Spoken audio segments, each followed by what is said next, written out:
ఈరోజు వీడియోలో మనం శనిగ్రహం ఇప్పుడు మనకు చాలామంది యూట్యూబ్లో కూడా చెప్తూ ఉన్నారు, శని సంచారం ఇక్కడ ఉంది, శని సంచారం ఆ ప్లేస్లో ఉంది, ఈ ప్లేస్లో ఉంది అంటూ చాలామందిని భయపెడుతూ ఉన్నారని కూడా మనం అనుకోవచ్చు. శని గ్రహం ఎక్కడ ఉన్నా సరే, శని అంటే కర్మకారక. ఆయన మనం చేసినటువంటి పాప పుణ్యాలని ఆయన మన సంచారం జరిగేటప్పుడు ఎక్కడెక్కడ ఏ భావాలలో సంచారం జరుగుతుందో ఆ భావాలలో దానికి సంబంధించినటువంటి క్రమశిక్షణని ఇస్తాడు, ఇచ్చి దాన్ని సరిచేస్తాడు. నేను మొండిగా అలాగే ఉంటాను అంటే అప్పుడు పనిష్మెంట్ ఇస్తాడు, నువ్వు మారాలి.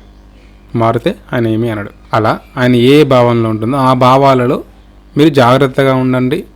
ఆ భావాల పట్ల అశ్రద్ధగా ఉండవద్దు. ఆ భావాలకు సంబంధించినటువంటి ఏ కార్యాన్నైనా కర్మనైనా మీరు ఖచ్చితంగా చేయాలి అని దాని అర్థం. సరే, ఇప్పుడు శని యొక్క దోషం శాంతించడం కోసం చాలా రకాల పరిహారాలు చెప్తూ ఉంటారు. అవన్నీ కాకుండా నేను తేలిగ్గా చెప్తాను, ఇది ఆచరించే ప్రయత్నం చేయండి. శని గ్రహం శాంతించాలి అంటే సుందరకాండలో 48వ సర్గ ఇంద్రజిత్ హనుమ యొక్క యుద్ధం ఉంటుంది. దాన్ని కనుక మీరు ఆసనంలో కూర్చొని లేవకుండా పారాయణ చేయాలి.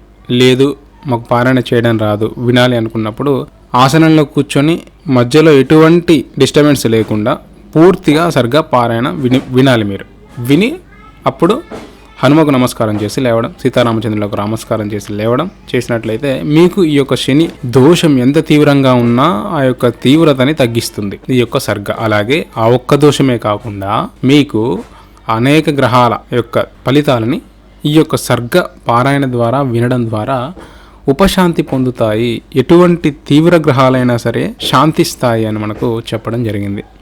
అలాగే శనివారం మీరు శనికి తైలాభిషేకం చేయడం, ఇవి క్యాజువల్గా చేస్తూ ఉంటారు. ఇవి చేసుకున్న లేదా ప్రతి శనివారం హనుమను దర్శించడం, ఇవి చేసిన లేదా మనకు కాళహస్తిలో జ్ఞానప్రసూరాంబ జగన్మాత ఈశ్వరి అక్కడ నాగ ఒడ్డానం పెట్టుకొని ఉంటుంది.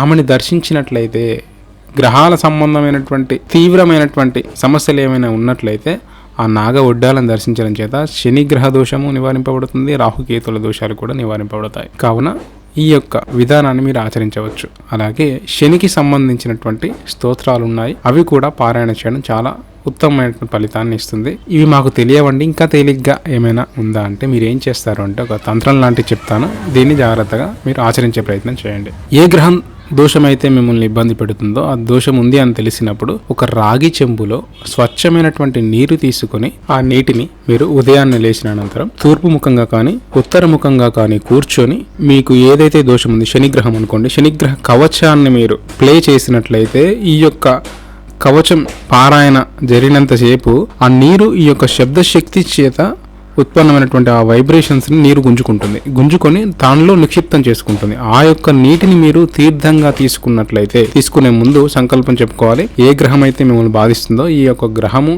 బాధ నుంచి నాకు ఉపశమనం కలుగుగాక, ఈ గ్రహము నాకు అనుకూలించుగాక, ఈ గ్రహ సంబంధమైనటువంటి బాధ నుంచి నేను విముక్తుని అవుదునుగాక అని ఆ గ్రహానికి నమస్కారం చేసి ఆ గ్రహాన్ని అనుగ్రహం కోరుతూ ఆ దేవుణ్ణి అనుగ్రహం కోరుతూ మీరు ఆ యొక్క జలాన్ని తీర్థంగా తీసుకున్నట్లయితే మీకు చాలా వరకు ఆ యొక్క తీవ్రత తగ్గడానికి ఆస్కారం ఉంటుంది. ఇది ఒక తంత్రంగా చెప్పడం జరిగింది. దీన్ని ఆచరించి మీరు చక్కటి ఫలితాన్ని పొందవచ్చు.